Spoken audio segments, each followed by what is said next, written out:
Hello and welcome back to Mr. Seal. Today we're gonna make a pyramid. Pyramid is a bit more complicated, so let's begin. Let's start from our sketch and we will make a rectangle.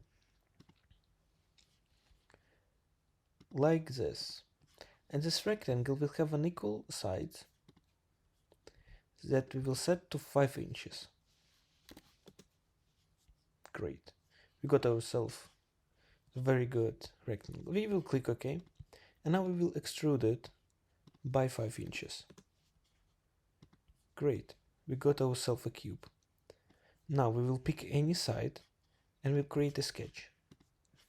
And what we will do, we will draw a line from the origin to the midpoint, back here, here, here, and here.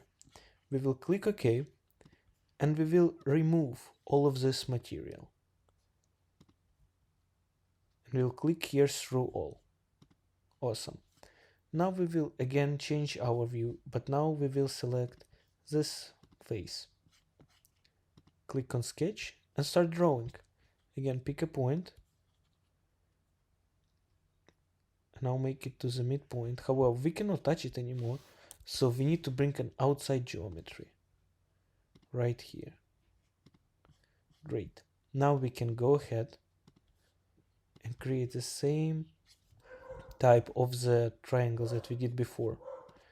Between here, here, as well as between here and here. Now we will click OK, and again we will remove it, and we will remove it through all in other direction. This is the opposite direction. We will click OK, and we got ourselves a beautiful pyramid. Thank you and have a great day.